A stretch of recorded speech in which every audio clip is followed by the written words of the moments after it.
You can sit in the floor, wherever you feel comfortable, being sitting down. You want this? Yes. Now the first thing is to be Do you really? comfortably sitting down. I said my friend did the bowls. I forget where she was. But there's a website on Who it. does it every Yes, month, someone comes to the house. but also in Mhm. Pisco. We have little touches of information. Okay. Sucks. Just better remind me. Yeah, they're really nice.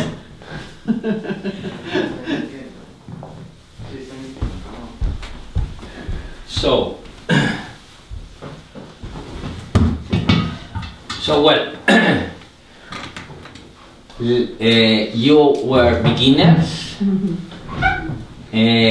You've been meditating for a time, so you are not a beginner. I'm a little. You have some experience. Okay. So look, the first thing we are going to do, which I always do, which I always start that way, is with a few minutes meditation. Okay? So what you will do is you just put your attention in your breathing. You might put your attention, for example, in the air as it comes in through the nostrils. It will, you put the attention on the feeling of the air coming in, and then you put the attention on the feeling of the air coming out from the nostrils, and you use that as your object of attention. In the example I was putting before, you were not here, but it is like if you were watching a fireplace, that you put your attention in the fireplace and let everything go, let all the thoughts, appear and disappear. At the end of the day, breathing is the fireplace, because it's how we burn the oxygen and bring all the energy to all the cells. So you are watching your fireplace, that is as interesting as a fireplace, in fact. So you just do that, and after a few minutes I will just chant as a mantra, which is the Gayatri mantra. Is just a sweet way of saying we have finished. When you see me chant the Om Shanti Shanti, means that we have finished, and you open your eyes slowly. Okay? So there we go.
Bhurpuva Swaha Tatsavitur Varenayam Bhargo Devasya Dhimahi Dhiyo Yona Prashodhaya.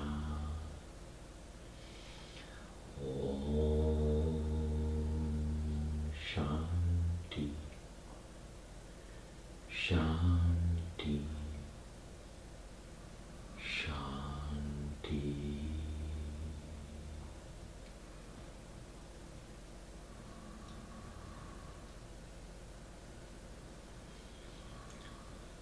open your eyes slowly.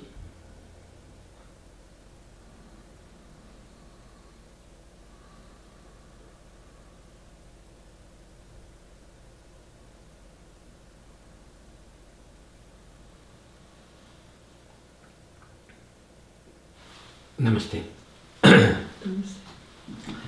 Namaste, which is something that we do as a tradition after every meditation, is very much an Eastern kind of cultural thing, like when in judo or in karate, you know, you make the salute before and after, you know, the fight, for example. So, but it has to do with the salute to another human being. And the salute to another human being, always, if you look at the etymology of all salutes, say for example, goodbye is nothing else but God be with you. No? The salute is kind of a recognition of the spiritual aspect of the other person in every culture. You know, for example, salam alaikum, you know, the peace be with you, or shalom, you know, which is peace to you, which is, or, you know, like the Zulus, I think it is, they have sabawana, I recognize your being, I recognize your being. Namaste means, it's the way they salute in India, so it's just another salute. We use that, but it's a salute at the end of the day.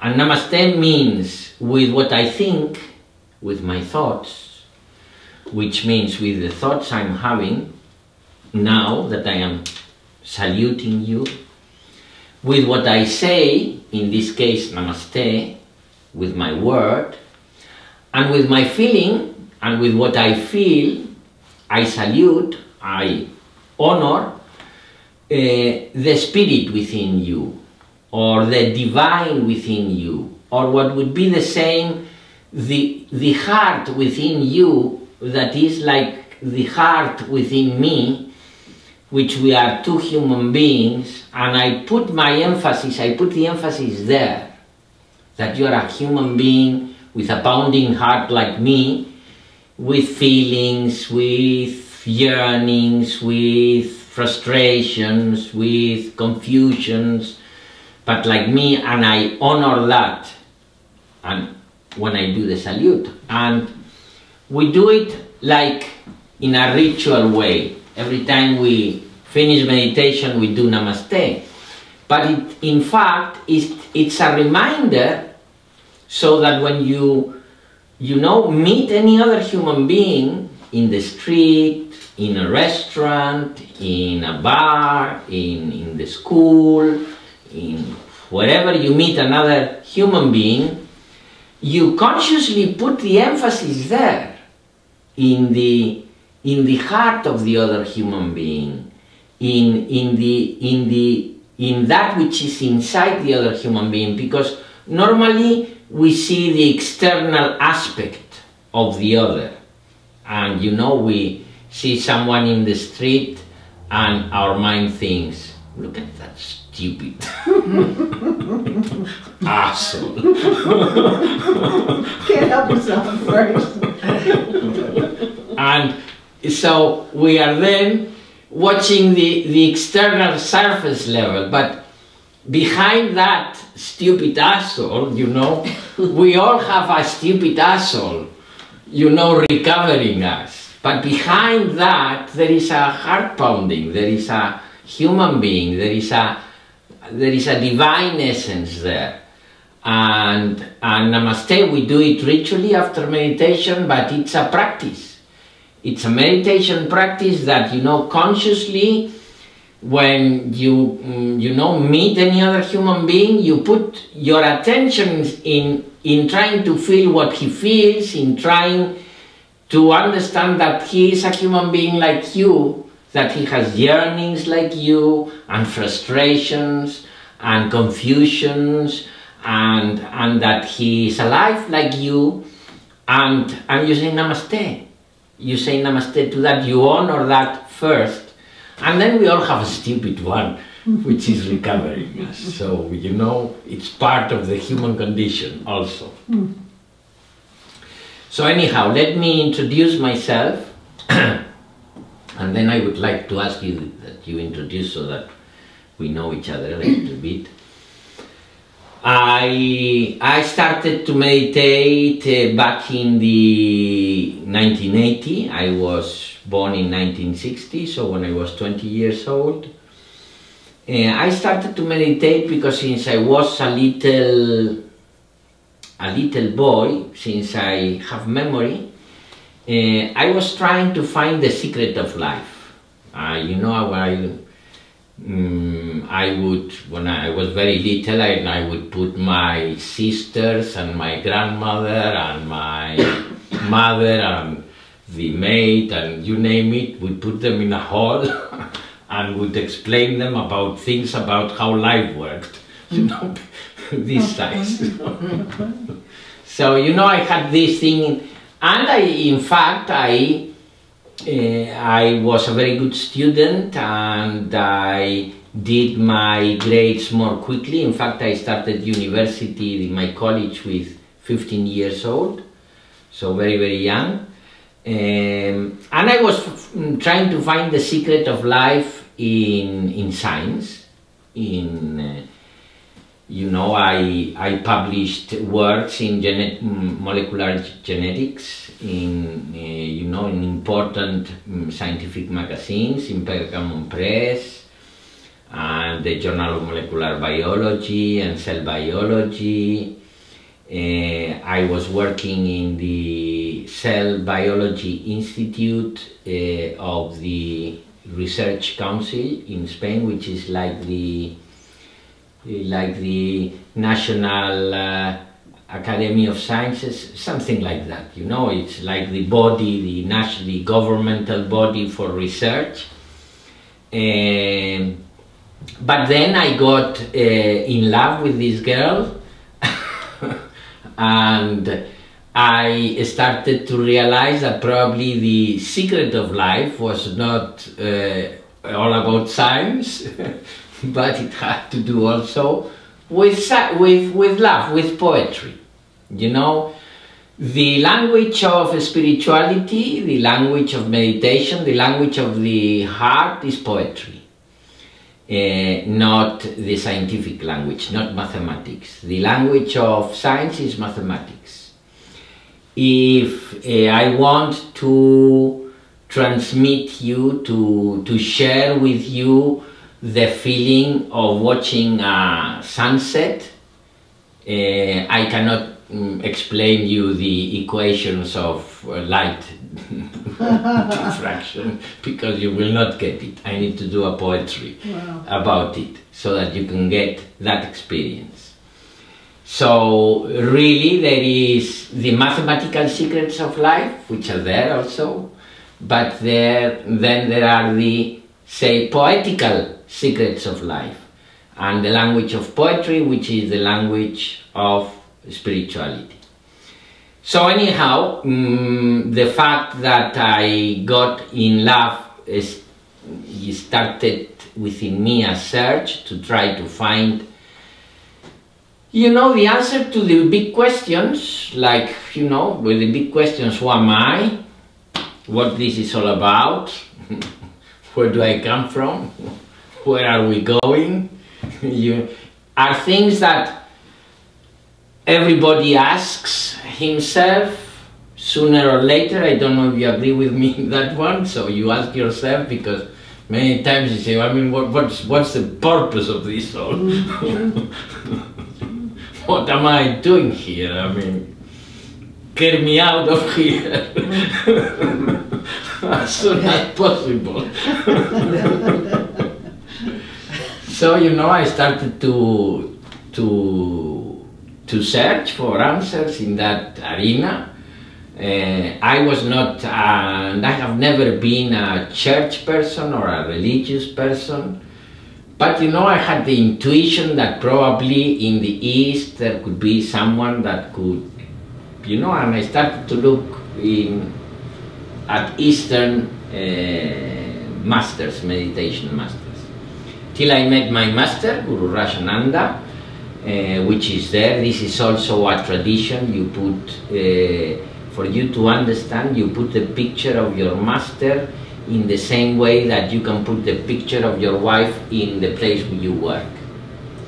The relationship with your spiritual master is a loving relationship. You're speaking about poetry, you're speaking about spirituality, and it's a way of respect, and it's a way of being in touch with that inspired you, that love, you know. So in the same way that, you know, you put the picture of your wife or your husband in your working table, many people do that because you can always look and, you know, get the feeling of your family and of your loved ones.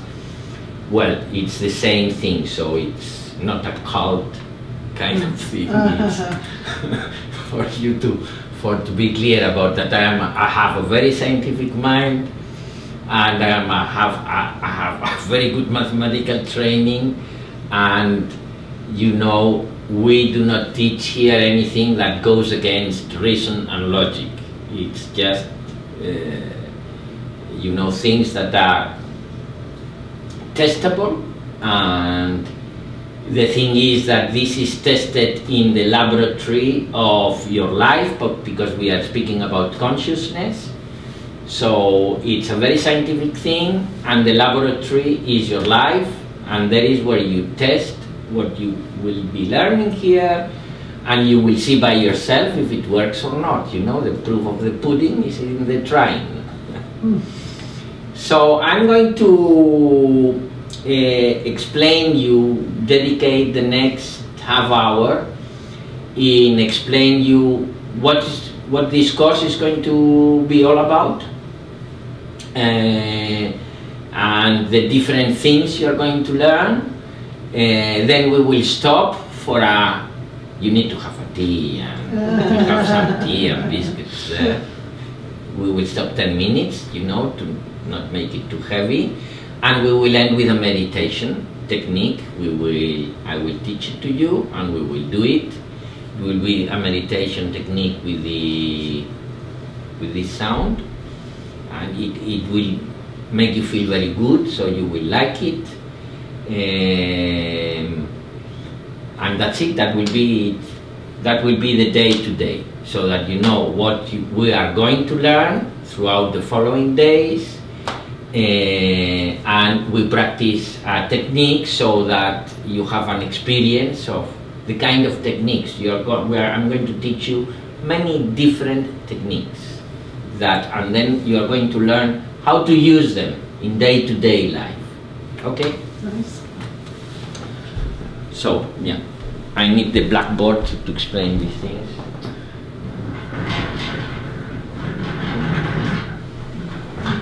I have found when I go into questioning modes, what's my purpose in life, what am I doing here, all that, is this all there is, anything like that, I become unhappy. I become dissatisfied, and I have to stop it. So it's well, that's an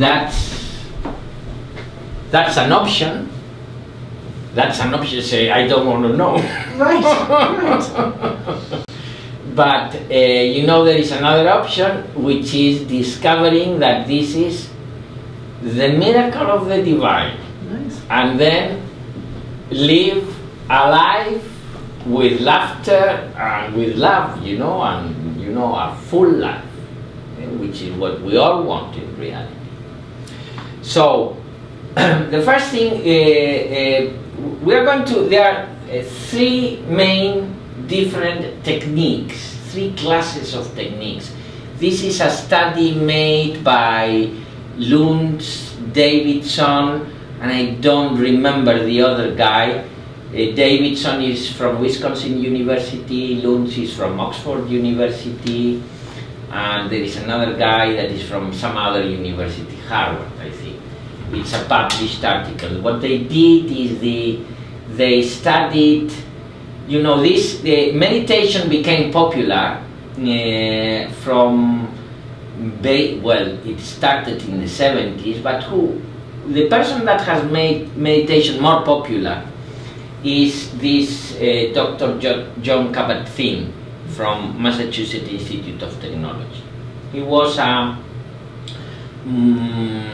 working on the oncology department back in the 80s, and he had a Tibetan Lama meditation master, and he had this Tibetan. He was a young man, and the oncology patients in those days, when they tell you have a cancer, a breast cancer or whatever, at those days, it was like saying you have 80% chances of, and that creates a very big stress in any person.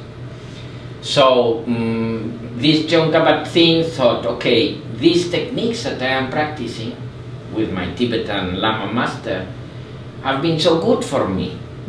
So maybe they are also good, for these people that are stressed. So he proposed in the Massachusetts General Hospital to organize a room and for cancer patients and offer this for free for those cancer patients to see if it could help them in their experience of the stress that this illness creates, no? And they started doing it, and it looked good. So as it looked good, they started to study it. So they did, like a control group that would be taught some psychological things or would be given psychological support compared to meditation, and they saw that the results were very promising, and they continued studying things. These days there are hundreds of articles published every year about meditation and mindfulness and its effects on many different things. So science has realized that these things work, but all these techniques come from the contemplative traditions of all spiritual traditions. The fact that John Kabat-Zinn was with a Tibetan Lama doesn't mean that, for example, the Christians meditate since time immemorial. In fact, part of this course, I will be showing you a couple of videos of the techniques that the Benedictine monks follow. And you will see, and I will put you the techniques that Buddhist monks follow, and you will see that they are exactly the same. Walk in silence. Have you never seen a monk walk in silence? So the techniques are the same. So what these three scientists did was, kind of do a study of all the techniques of all the different traditions, and they classified, because science classifies things, and they made a classification of 3 big groups, and it's a good classification, because really there are 3 big groups of techniques, which are the first group is the concentration techniques. Buddhists call it samatha, for example. And the concentration techniques, what are based is in the following practice. You use an object where you put your attention. I always use this example because it is an example that everybody relates with. For example, a fireplace. Everybody has sat in front of a fireplace and you just leave your attention lie in the fireplace, and you are okay with yourself, and the fireplace is capturing your attention. So you are not forcing your attention in the fireplace. You're like, you need to concentrate. You just, in a very relaxed way, you just put your attention in the fireplace, and the fireplace is beautiful enough to keep your attention there. You are appreciating the beauty, you are feeling the heat in your face, for example, And the object takes all your attention, and then the attention is taken away from all the ruminating of the mind, you know, because the mind is always picky, picky, picky, picky, picky, picky, picky, picky. So you just let go all that picky, picky, picky, picky, and you keep your attention in an object. And those are the concentration techniques. The object is always an object of the senses, you know, so we have objects of the that you use the seeing, like for example a fireplace or a candle or any other object of how do you say tacto? Yeah, tactile, touch. Touch, yeah, an object of the touch would be breathing. When you put your attention in the breathing, you know you are putting your attention, for example, in the feeling of the air coming in and coming out, or different feelings in the body, or the movement of the abdomen, or the movement of the chest. So you are watching that object, that it's an object of touching, no? Or of hearing.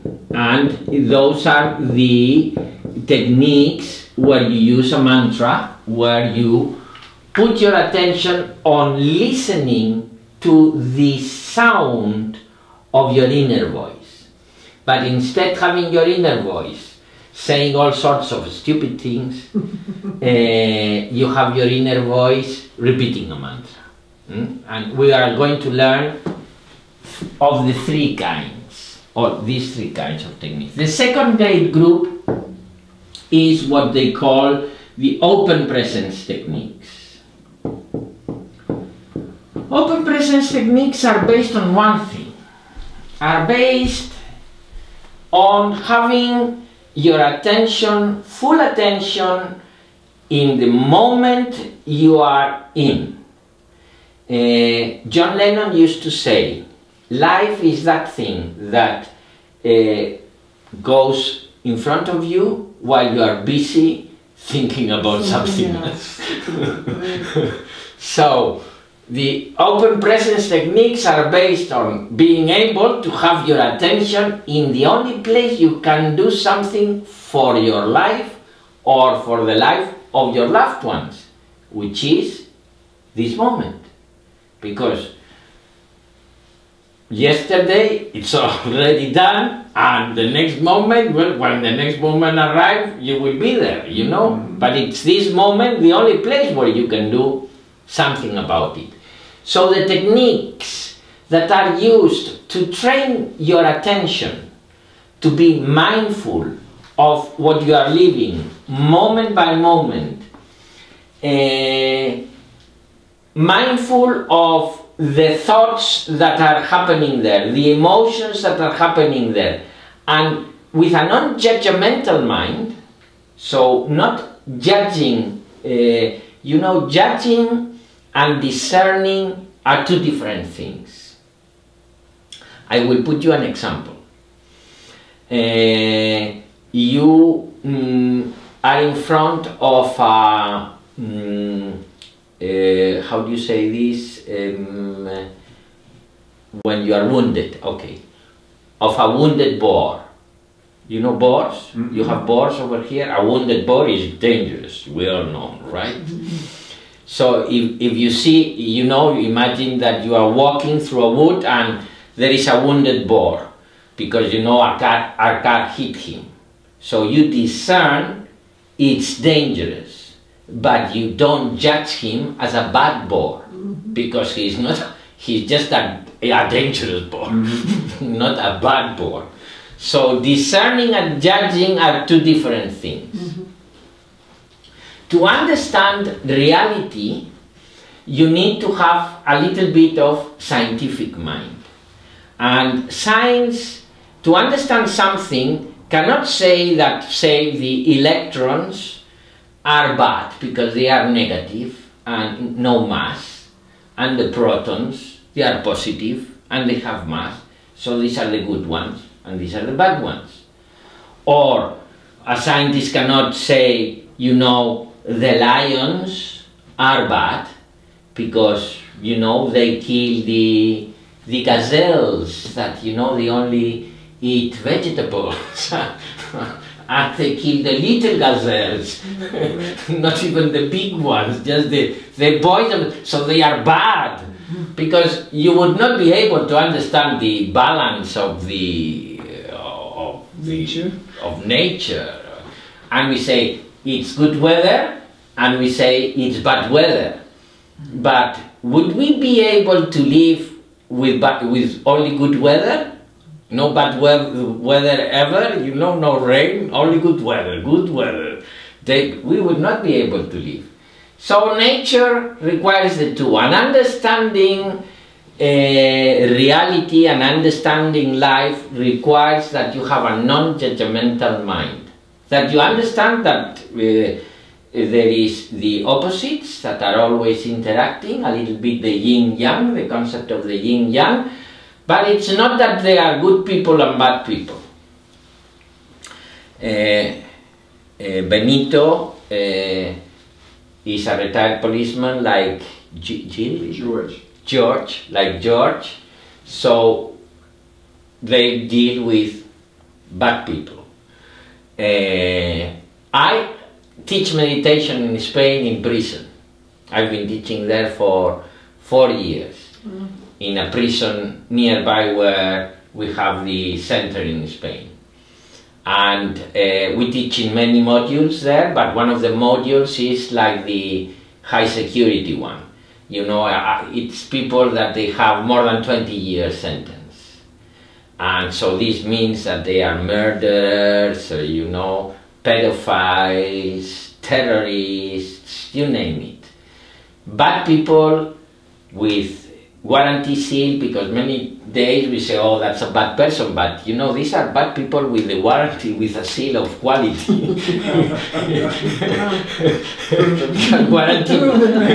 guaranteed by a judge, right? So they are bad people. And I teach them meditation, and I tell you, they are as good as bad as any one of us. Their lives have been very different.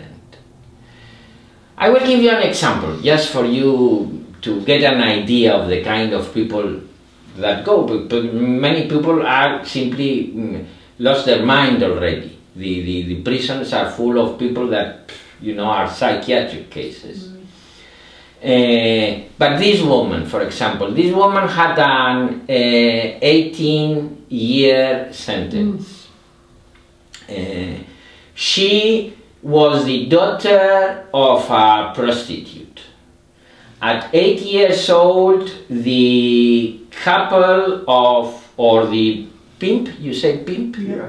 The pimp of the mother raped her for the first time.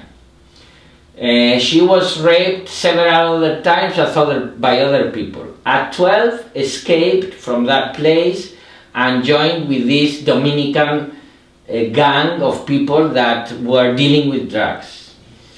And she got, you know, like the girlfriend of this guy there.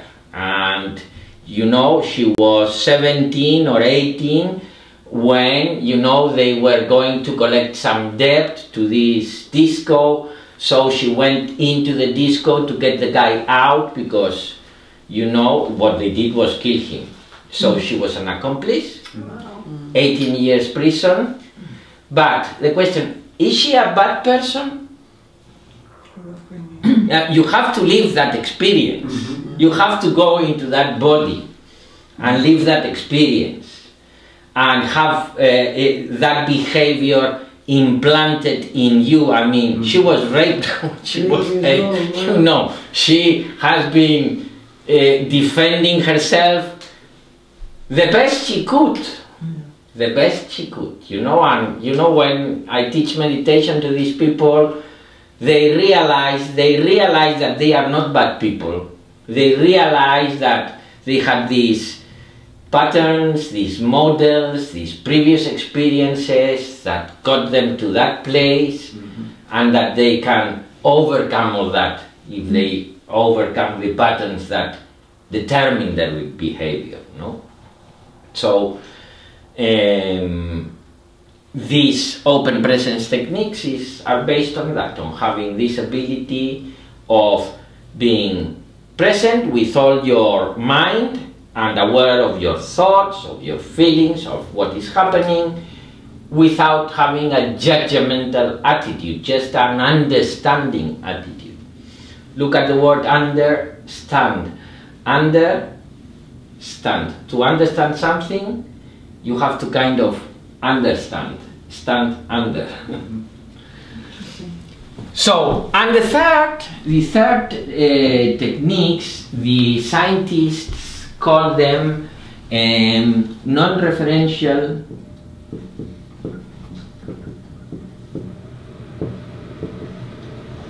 loving kindness,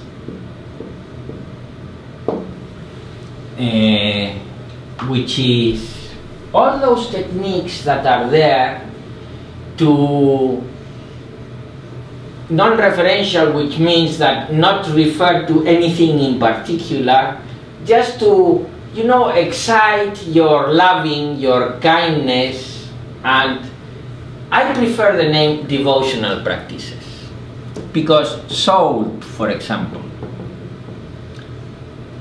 or what you sing in the churches, the hymns that you sing in a church, the kirtans that the Hindus sing, you know, everything that you know, how the Amazing Grace, you know, and you sing it, and by singing it, all the compassion techniques, all the techniques that are there, you know, to excite your compassion, your loving, your kindness, that's the other group of techniques. So during this course, you are going to learn concentration techniques with using the seeing, using the touch, using hearing.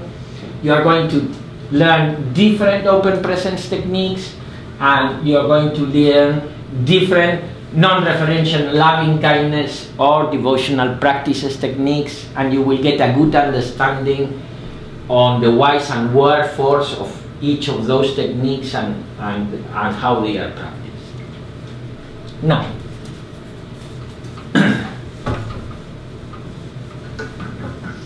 the essence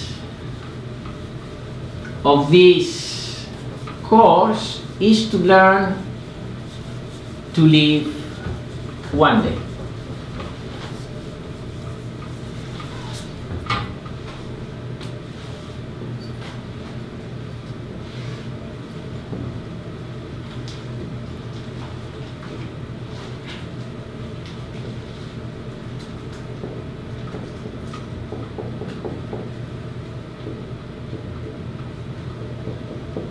Now, our life is something that we live in one day, because, you know, there is one thing is the reality and another thing is actuality. Our reality is what we think about reality, but our actuality is that we wake up every morning, in the mornings, and we wake up to what? When we wake up in the morning, you wake up to what? What is the thing that you become conscious of? The first thing you become conscious of? Light. Day. Normally, we become conscious of all our problems. I was going to say, my husband making noise. So as soon as you start waking up, you start, of course you become conscious of light, but the dominating factor is your memories. Your memories, which is what you say yourself about yourself, what you say to yourself about yourself, what you say to yourself about your life, the things that you want to change in your life maybe, or the things you want to achieve in your life, and your interpretation of what your life is, etc., etc. So you wake up to something that you call your reality. without calling it your reality. That is what you believe to be your reality, right? And you project these memories in the screen of your mind, okay? And you regard that being your reality. Now you have to be aware of something. Nobody knows that. That reality that you identify with, nobody knows it. And nobody cares also. Because everybody cares, you know, they care about that reality you wake to as you care to the reality that the other one. So you care nothing. Not even your husband, even the people that live with you know anything about it. So you call your reality something that is really unknown but to you. I mean, okay? And you wake up to that and you call this your reality. In your reality, there is the memory you have of your circumstances. And in your circumstances, there are people. Your mother, your husband, your daughter, your friend. So you have people, A, B, to N, no? And then, from the moment you wake up, your mind starts internal conversations in the way that if you are thinking about family problems, you might find yourself in the shower, you know, speaking, directing, you speaking with your mother, or you understand, you recognize yourself speaking with your mother or with your daughter, or you know, speaking about things with this one, with this other. You start all these conversations in your mind, and in these conversations, basically, you are doing a projection. You are doing a projection to the future, because we always think that there is something wrong in our reality, and we need to project and get to this place when we will be okay. Because as we are today, we are not okay. This is typically what we do every morning. And then we have one day to live.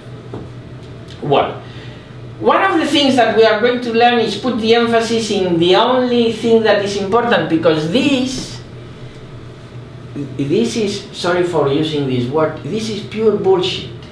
You know, if you start watching your inner conversations, they will be very much like a reality show, you know, of the TV, where they are full of complaints, full of judgments, full of, you know, anger, full of... It's not wise, you know, the ideas that the mind produces there are not wise at all.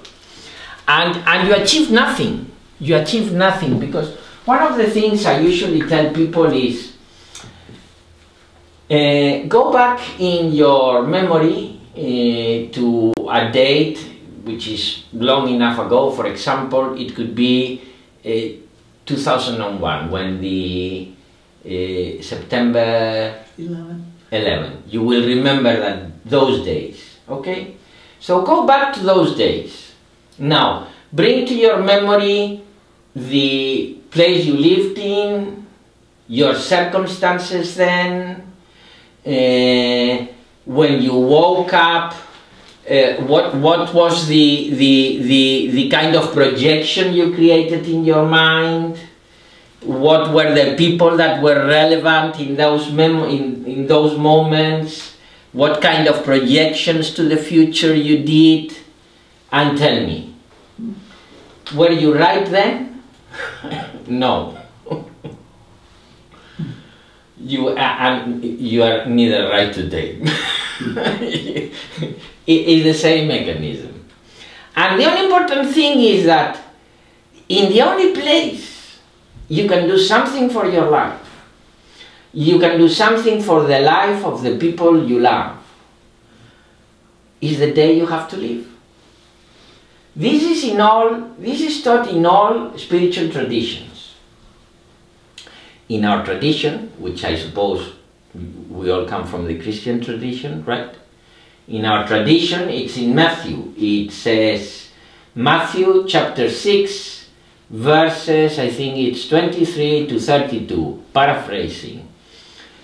So don't worry about what you have to dress or what you have to eat, because doesn't the Lord dress the lilies in the field better than Solomon, or doesn't he feed the birds, So dedicate today to the things the day of today bring you, that tomorrow it will be tomorrow. So put your attention in the only place you have to put your attention in.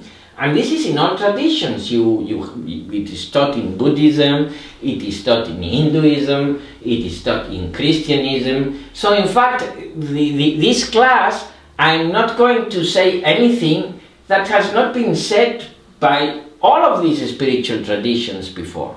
In fact, our emblem, the emblem of our organization, which is this one, basically it has, like the symbols of the great spiritual traditions, like, Hinduism or the Vedantic tradition, Jewish, Zoroastrian, which are the Parsis, the Persians, Confucianism, the Chinese, Islam, Taoism, Buddhism, Christianism, this spiral that represent, and every other search for truth, which includes philosophy, the Greek philosophy, any other search for truth that human beings have started, they are all within these 5 circles, which represent the 5 lines of the music charts. How do you call that? The stanza, yeah. So basically what it means is all these traditions are not in contradiction with each other. They are different notes of the same song that sings to human being. Find the light of truth within, which is where you can find it, because truth is not something that I can point you and say, look, that is truth. Mm-hmm. Truth is something that you have to find yourself within yourself. Nobody can tell you what truth is, only you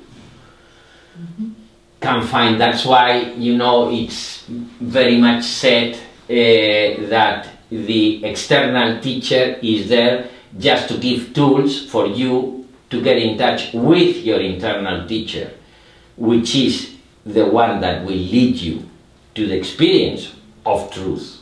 But you have to find it within yourself. It's not a matter of saying, this is the truth written, you have to abide by it. So, we have one day to live, and one day is composed of basically 3 things. I mean, the eye, we are going to deal with the eye during the 16 hours, because 8 hours you are sleeping. And we can say that when you are sleeping, you are not there, or at least you are not in charge. When you go to sleep, you kind of say, I'm not in charge. In fact, if you appear a lot during the night, you don't sleep well. You sleep well when you really disappear completely, and then you sleep well. So the eye that we call an eye has to do with this time of the day, because it's the time that you are in charge, because when you are sleeping you are not in charge. So in reality, our day is 16 hours. Our day of being in charge, between quotations, is 16 hours. And from the moment we wake up, the eye is doing things, actions. The eye is thinking all the time. It is I think, and we have that experience. I do, I think. So the eye is thinking, thoughts, and the eye is feeling things. So you might feel tired, you might feel happy, you might feel confused, you might feel frustrated, but the I is feeling itself. Those are basically, in the yogic terms, the three yogas. Karma yoga is, karma means action, yoga means union, so finding union through action is karma yoga. So we are going to learn techniques to deal with our actions, because at the end of the day you have 16 hours to perform action. And the only actions that you can perform for the benefit of your life or the benefit of others are the actions you can perform today. And it's only 16 hours. And it's just a matter of, you know, getting the best out of your actions. So we are going to learn techniques to deal with our actions, karma yoga techniques. Thoughts. The thoughts are the way we interpret our situation, we interpret our life. So there are four kinds of thoughts. Creative thought, when you are creative. When you are creative, you can be, you know, planning your vacations. That's creative thought. You can be planning, don't know what you work. You can be planning an operation. That's creative thought. You can be composing a song. That's creative thoughts. We have all been creative at times, right? And when you are creative, thoughts are okay. Thoughts don't produce you any problem. You know, when you are, you know, if you like music and you have composed a song, it is like if you were listening it before you perform it, no? That's why they call the inspiration, the Greeks, they said the inspiration of the muses, they call them muses, no? Mm-hmm. So it's a flow, the creative thought, no? Then there is the contemplative thought, when you are contemplating something. Say you are contemplating a sunset or a sundown, or you are contemplating, you go to the opera and you are contemplating an opera, or you are contemplating a poem you are reading, or you are contemplating in your mind an idea and you are just flowing, the mind is flowing in a continuous way through that idea, through the object of your contemplation. That's another thought that doesn't produce problems. Then the other state of the mind is the meditative state of the mind, which you will see by experience that it is very relaxing and doesn't produce problems. And the fourth state of the mind, and all these are, you know, the neurobiologists, they give different patterns in the EECs and all these things, is what we could call, what the neurobiologists call the default mode networking. So by default, like the computers, that is the kind of thought we have, which is the picky of speaking with your mother, speaking with your father, speaking with your friend. And that thought is what makes you suffer. That thought is not wise. And that thought is full of lies. You know, you are having a shower and you are addressing yourself to, say, your mother, and you are saying her in your thoughts, "Mother, I don't smoke anymore," and you had 2 packets at the beginning. You know, it's an example, but you can be lying or manipulating. You want to get something from someone, or you are projecting yourself as what you are not. For example, say a man has met this girl, and he's, you know, while he's having a shower that morning, he's, you know, having a conversation with this girl. James Bond, if you could listen to his mind, James Bond is Nothing. So you project yourself as James Bond or Superman or you name it, you know. That's another thing we do with thoughts, so projecting yourself as what you are not. As what you are not. Or, you know, complaining, judging. So, and this kind of thought, which is not wise, is what generates the experience of suffering in the day you have to live. Because the experience of you being alive and the experience of life, you know, starts in the morning and ends at night. And what wakes up the next morning is not the same thing. The I that you are today and the I that you are tomorrow, you don't see it change like you don't see a baby grow. But you just compare to what woke up back in 2001 and what wakes up today. It's very different, right? Mm-hmm. So, well, it has changed day by day. It has changed day by day, but it's very different. So you are not what you think you are every morning that you wake up. You are that which is within you that knows that and knew that back in 2001. That is what you are, the knower of what is happening, not the particular thoughts, which is something that is happening. Am I understood? Yeah. Sounds good. Sounds good to you, right?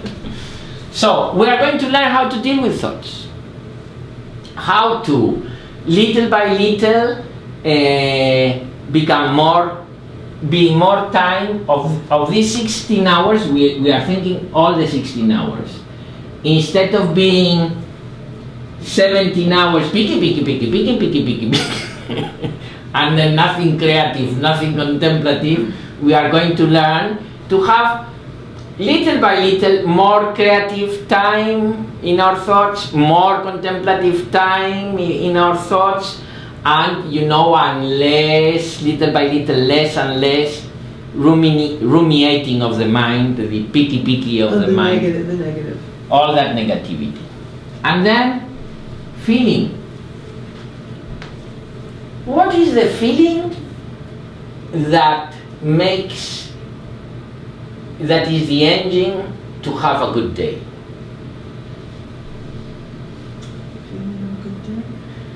I mean, don't you remember maybe when you were teenagers and you were in love? So happy. That, you know, when you are in love, you wake up in the morning, everybody's nice. No worries. The birds are singing. Life is all helping. Love. So, if you are able to wake up every morning feeling love for everything around you, then that's it. You need nothing more. That love will guide you. So, we cannot force love upon us. We cannot say to ourselves, you know, tomorrow, remember your name to me? Kathy. Kathy. You cannot tell to yourself, Kathy, tomorrow you are going to laugh. Say you have these neighbors that you don't like at all, no? And you cannot tell yourself, Kathy, tomorrow you are going to laugh George, you know, your neighbor. That neighbor. And because no, the next day you wake up, George.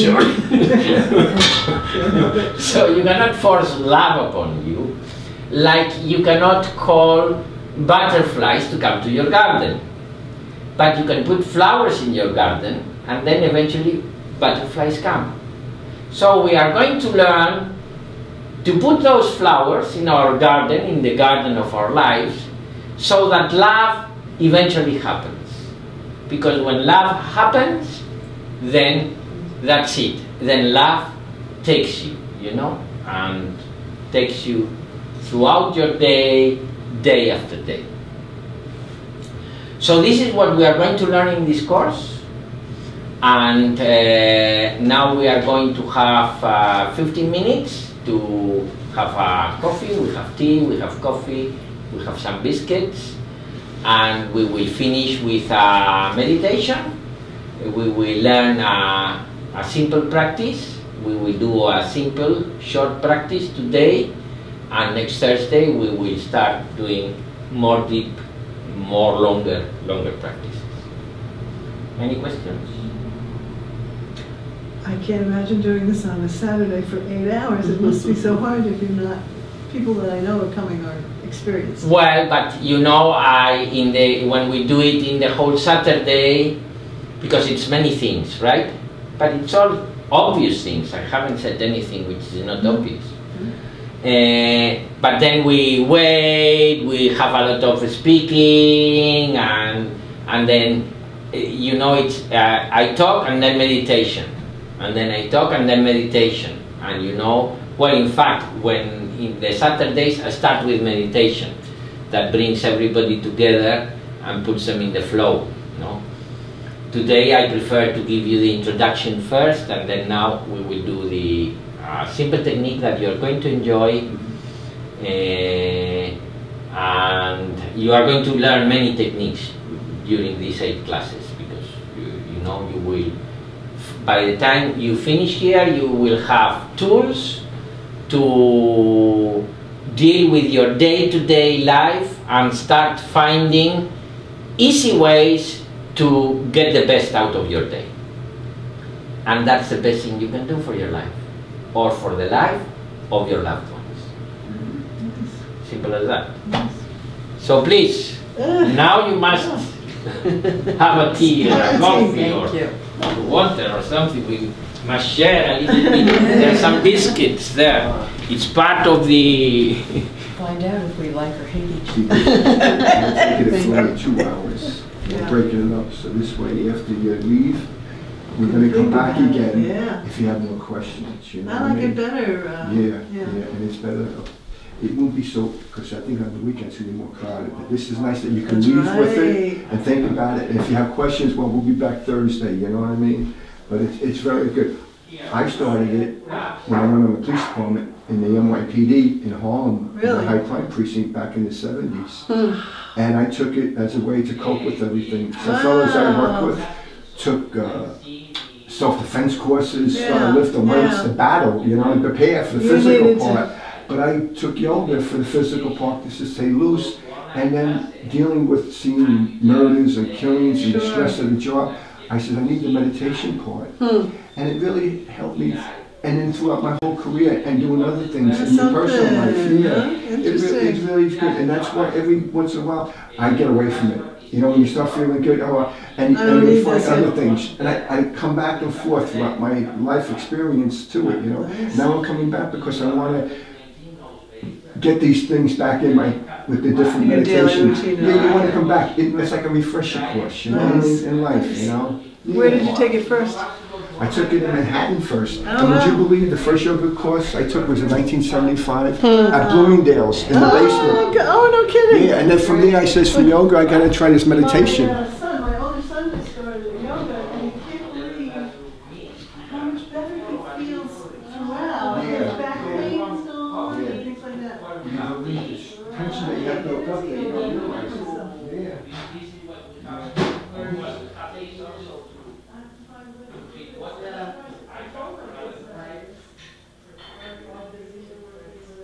Coffee's on the go, I think. No, good. Yes. It was a great place. It was very nice. It was very nice.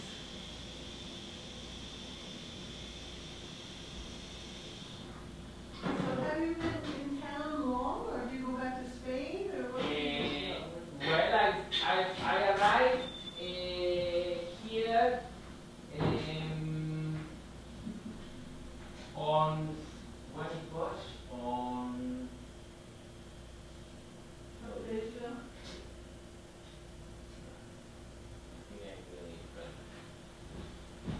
I arrived on Friday evening. Then Saturday, you know, it was kind of doing the shopping and everything. And Sunday I did it as well, and then, you know, we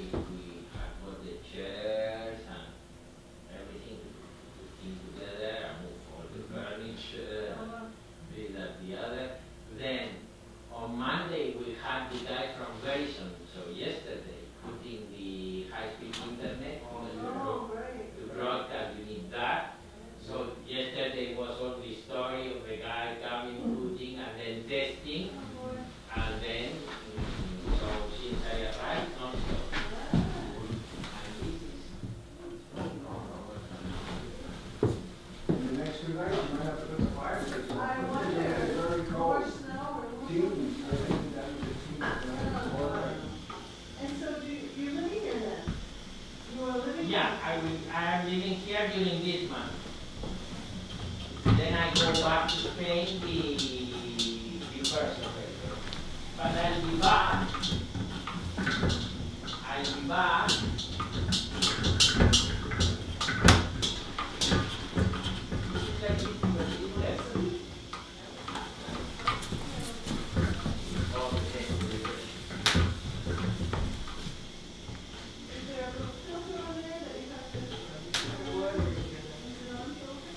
It's clearer now.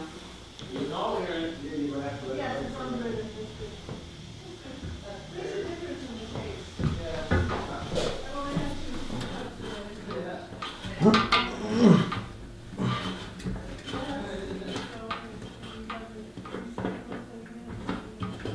No problem, Chef. All the women here.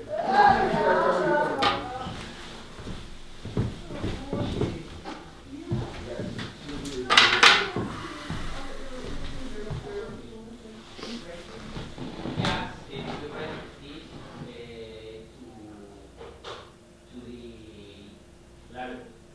the land lady, which is the neighbor. So we told her what we wanted to do. She was happy with it. Just for a month, yeah, that's okay. Just for a month, yeah, but I'm coming back, and then I will be here from September, mid-September to December. Oh, much nicer. Because the idea is eventually have a permanent center here. Oh, wow. So we are planning to put together a permanent meditation center here where people can also, you know, stay like retreat place. So a Nice. big If you go property. far, if you go upstate with that. Yeah, where is that? Up in Michigan or Poughkeepsie or someplace? So we are planning to put a retreat place. Okay, well look here, we have donuts, chocolate donuts. If you want chocolate donuts, and these are How can we resist everything? Interesting. Oh, boy. this is it. And we have cups here. Oh, nice. Yeah, this was brought by meditators here on Sunday. Oh, nice. Very nice. You said we were going to introduce ourselves, but we didn't get to that part yet. Ah, yeah, exactly. Well, This might be the time. this might be, yeah, this is the perfect. Okay, so I introduce myself, so come on. Oh, well, I live in Austin. My name is Children Zimmer.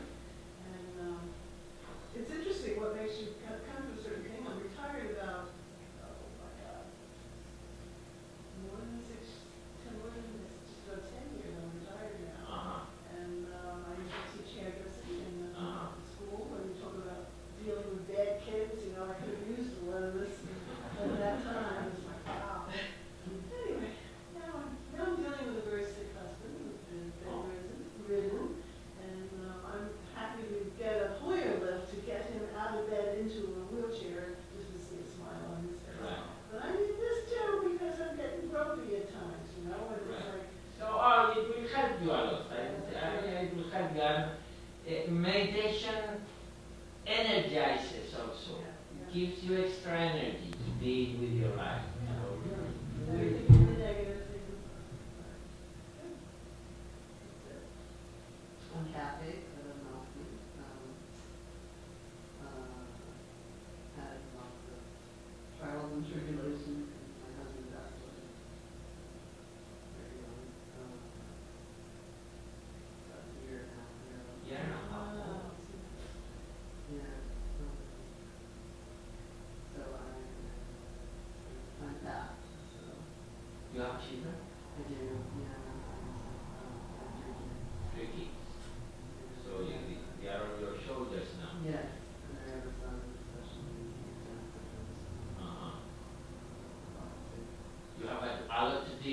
lot to deal with, so I'm trying to figure out a way to deal with it. And find my Well, path. this will help you. This, you know, I mean, your circumstances are not going to change, but this will bring you, you know, peace, and but also energy, because, you know, meditation techniques are very energizing. You will see, now we are going to practice one simple one, easy. We are going to make it very short, you know, it's the first day, but you will appreciate how it gets you going easy. So, George. I'm George, and I live in the Bronx, and I'm a retired police detective. And I started meditating in 1975 when I first came on the police department to deal with the stress of the job. And I did it on and off for a number of years. And then I retired from the police department. I went to work for MetLife for the executive protection for the CEO of the company. And 5 years ago, I retired from that position. So now I'm single, so I have a lot of time in my hands. But I found that every once in a while you need to reinforce your life by looking at yourself, but getting connected again to meditation. Because meditation throughout my lifespan is helping your life in different periods, coping with different things. And taking the course, this course here, the Shelby, I highly recommend it. And they have, when you do, after you take meditation, they do have these meditation centers that have support groups that meet maybe once during the week or on the weekends. And you'll find that when you go there to meditate as a group, you will also have friendships with people. And you hear from different people's life experience, how they're coping with it now, to refresh yourself, you know, make you feel good. And you have a bond with these other people. It's a nice community, I have to say. Yeah, there is a very nice community here, and they meet 2 times a week in White Plains. And so you will not be left, once I go, you will not be left on your own.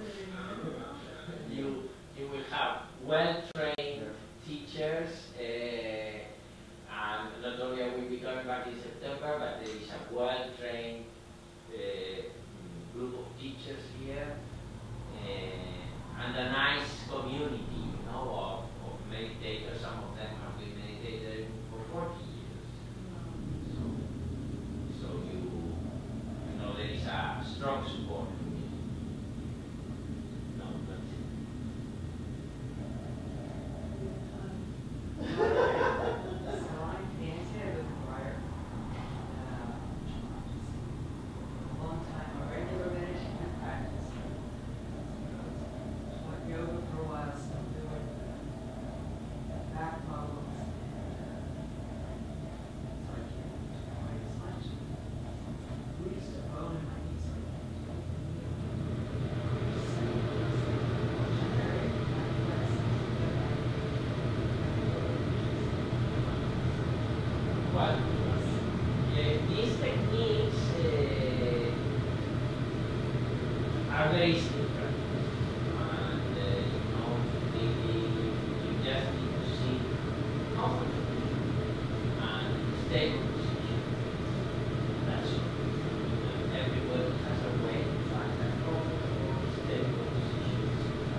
half past 1 is beer time. We go to out and have a beer with that, but yeah, that's, you know.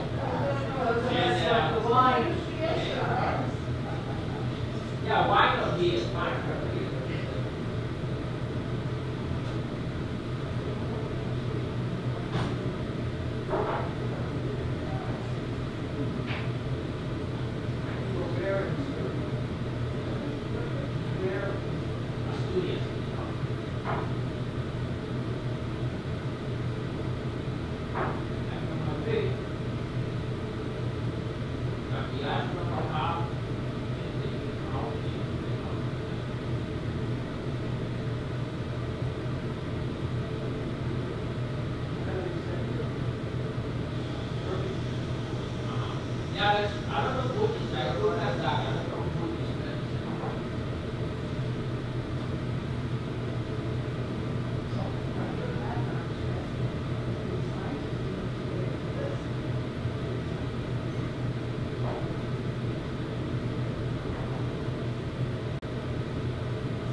So don't believe anything that you think or that they tell you, because you know they are just thoughts. There's something about thoughts in the middle of the night, though, too, that are so much more powerful. Yeah, because you get attached. Yeah, it's the attachment to the thought. Yeah, it's the attachment to this is my reality, and then that attachment you believe to be the thought, but the reality is that there is something within you that is knowing the thought, but it's not the thought. You know, that reality knew the thoughts 10 years ago, and the thoughts were different. But the reality that knew the thoughts is the same reality. So when you learn to be in your reality, you know, you are in a place that is not a happy thought or a sad thought. It's just a nowhere. You know, and the nowhere is okay, always okay, because knowing is like watching a film. You know that you can live it passionately, but you know it's not happening to you. That you are not affected by the guy that is being killed, although you cry, but you know that you are not affected by it. So that is something that meditation eventually brings. It brings this, you know, this little distance between what you think to be true and you, so which is a distance enough as to say, let go. You know, when you wake up in the night and you might start thinking, oh, my life is terrible, and you start thinking that it's terrible, and why this happened to me, and so you think that, and you also learn flexibility of thoughts, you know, so you say, okay, instead of thinking why this has happened to me, let me think about what is there for me in this situation. What is there for me to learn? What is there for me to grow? Because as Vivekananda, who was a very, he's from the 19th century, very well-known meditation master of the 19th century, said, I don't wish misery to anybody, but God knows that only when misery comes, people learn. Which is true. I mean, you know, when you have grown as a person, when you have grown as a human being, is when the challenges come. You know, if everything goes well, you know, you just get fat. Watching TV, you know. I'm happy.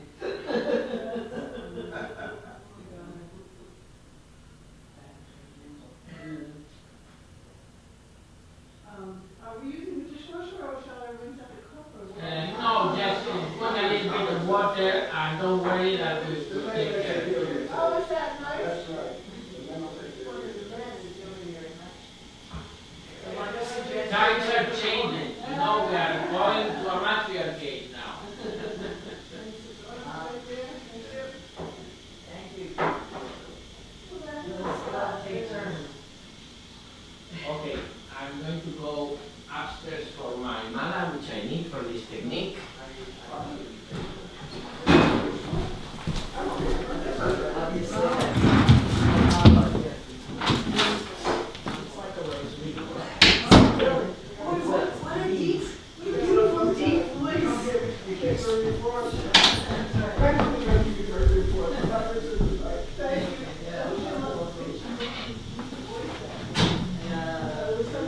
Ramon and Mala. Oh, it was coming out of one of the bowls.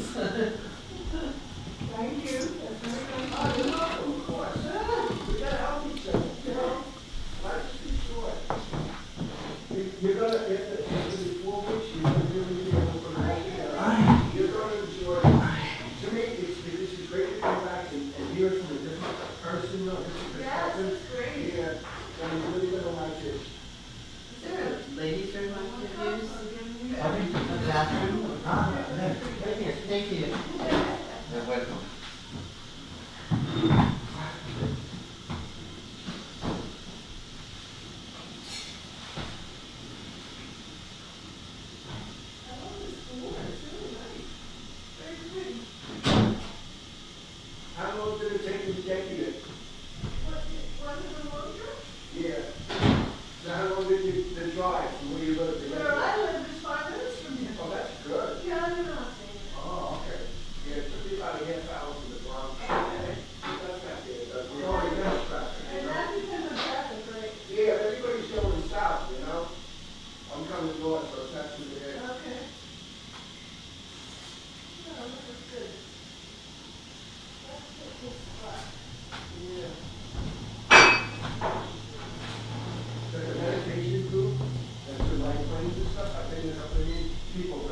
You love them. They're very nice. Yes. Yeah, they're very nice people. And no, everything is all, if you want to make a donation, it's very nice. And I tell you, I take your meditation. I took the TM course years ago. And now if you take it, it's like $5,000 or $6,000. Yeah, it's not cheap. Goes by. Yeah, this is very good. You're going to enjoy this. And they have like lots of portions. Nice, and use this quick, so I'm more meditative. Ladies, they have a nice support group, you know, and if you have questions or anything like that, usually everybody exchanges phone numbers. If you have a question about something, people will help you. I think it's a very nice group of people, yeah. This is, And it's funny, being a cop, when I took different things like this, like Benito, there was always more women than men, right. and very few cops, if there were men, you know? Yeah. Yeah, you got to pretty nice ladies. And it's like 2 hours. I'm supposed to meet someone at 12, so should I tell her I'll be a little late? Or it's very close. Maybe 5 to 10 minutes late, no more. Okay. So you may want to tell her. Oh, I can last through the rest of the day now. I could go to 8 hours if I had to.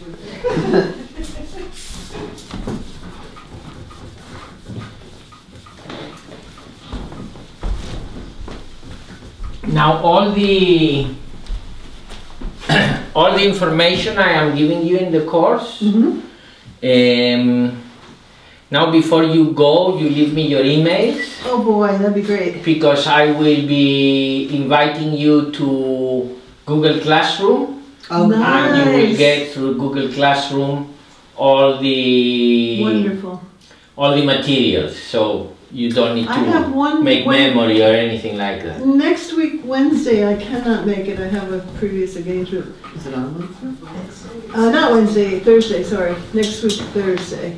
Not Well, this and then you all these sessions are broadcasted and recorded, and you can access them in the website individualmeditation.com. week. Great. You go to online classes. And I could catch up. You can go to next broadcast, and you will get the next broadcast or past broadcasts, and you will get. For example, this class will be, as soon as we finish the class, will be in past broadcasts. Very nice. Very nice. So you will have that, you will have the videos, and then you will have texts with all the things that I've explained. You know, you will have it also by written. So And this is with the AMS website? no, that's I am going to. It will not. It is not in the MS website. It's in the. It will be. It's a Google service. So the podcast you're doing will be on what website though, if we want? Individual-meditation.com, Okay, okay. which is the AMS New York chapter website. Okay, individual, okay. Individual-meditation.com. Okay, let me write this Would down. you like more people to join? Or Yeah, if they want to join, you know, we have this space. Okay. So if more people want to join, you know, they can catch up in the website and they can join.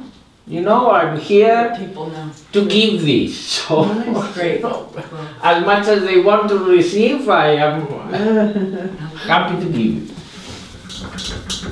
Okay, we are going to do a technique today. One of the techniques that we will be learning is how to breathe. It may seem stupid, but because breathing is natural, but there are many techniques in the yogic tradition. They are called pranayamas. For those that have done yoga, you will know the word pranayama. And this technique that we are doing now, it has two parts. The first part is a pranayama mantra technique.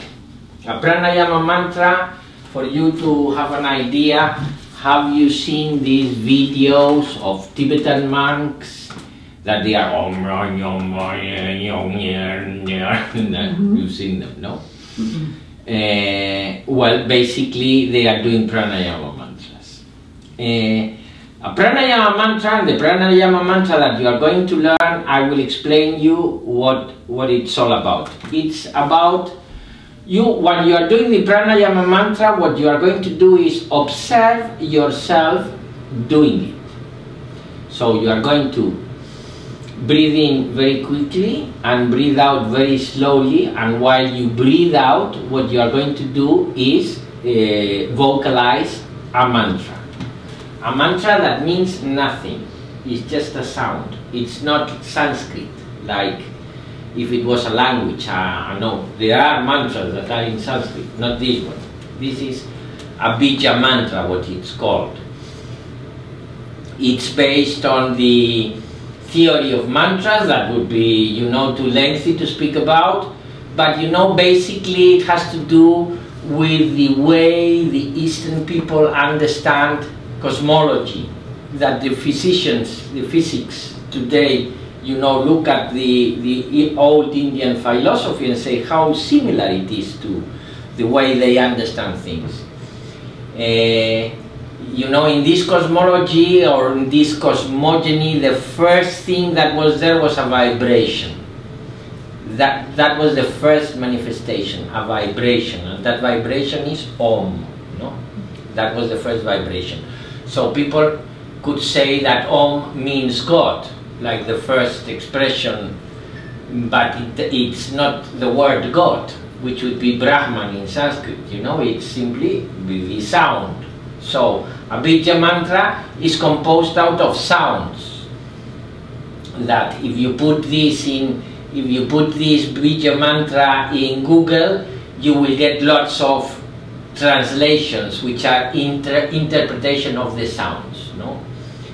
In the same way that Om, it can be interpreted as the Almighty, as the Godhead, so you could translate it as God. The bija mantras represent like different energies of this universe. And this particular bija mantra is composed of the feminine energies. So it is as if you would be, calling to the feminine within you. Okay? So the bija mantra is this one. Aim, Krim, Krim,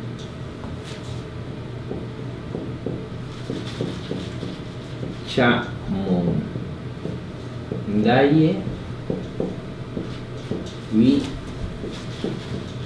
Che, Che. So the technique is, you are comfortably sitting down. First I explain. You take breathe in. Aim, Krim, Krim, Chamundaye, Viche, Che. Breathe out. Breathe in. Aim, Krim, Krim, Chamundaye, Viche, Che. Breathe out. Breathe in. Aim, Krim, Krim, Chamundaye, Viche, Che. Breathe out. Okay? We are going to repeat this time just one round, which is 108 times. So we are going to do 108 breathings of this kind. It's better to do it with your hands together. Right. And I start more slowly, like Aim, Krim, Krim, Chamundaye, Viche, Che. Aim, Krim, Krim, Chamundaye, Viche, Che. Aim, Krim, Krim, Chamundaye, Viche, Che. And then in the middle I go more quickly. Aim, Krim, Krim, Chamundaye, Viche, Che. Aim, Krim, Krim, Chamundaye, Viche, Che. Aim, Krim, Krim, Chamundaye, Viche, Che. Aim, Krim, Krim, Chamundaye, Viche, Che. And at the end I go again slowly, as at the beginning, And then the previous to the last one, I pronounce more the aim, like I say, Aim, Krim, Krim, Chamundaye, Viche, Che, and then you get a big breath, and the last one is Aim, Krim, Krim, Chamundaye Vicheche. And it's like a very deep pranayama. So you're feeling well the lungs and you empty the lungs doing the mantra. Now, while you observe yourself, the attitude is, you know, like, this is going to tire you, and we are going to do only one round. Next day, we are going to do 3 rounds. But today, first day, just 1 round. We are going to do these techniques 3 or 4 times till you learn it well, because this is a very effective technique.